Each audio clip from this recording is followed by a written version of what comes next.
السلام عليكم يا جماعة ورحمة الله. حبيت بس يعني أنبه حضراتكم إن في 200 جنيه كتيرة نازلة مزورة.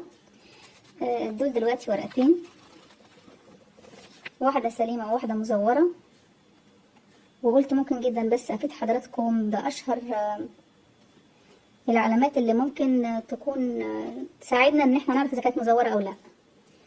طبعا هو في حاجات كتيرة، لكن احنا هنقول بس يعني هقول بس لحضراتكم اللي هي أوضحها. يعني بالنسبة للخط الضوئي ده اللي على 200 جنيه دي، لو حركنا ال 200 جنيه هنلاقيه بيتحرك. تمام. والعلامة الضوئية برضو اللي هنا هنلاقيها لو حركناها كده هنشوف فيها حاجات بتتحرك. تمام.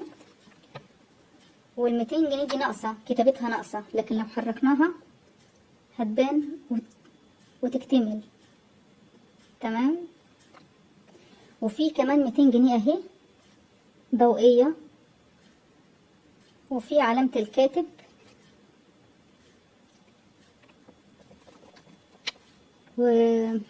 وهنا برضو كمان هنلاقي في 200 جنيه مكتوبة، بس لازم الورقة تتعوج كده سنة علشان نعرف نشوفها بوضوح.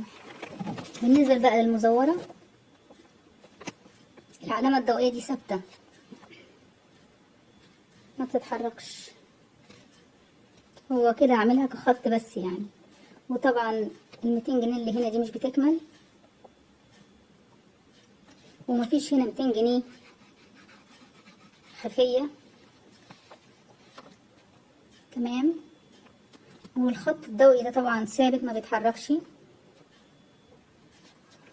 وبالنسبة لهنا حتى لو عملنا الورقة كده مش بنشوف 200 جنيه،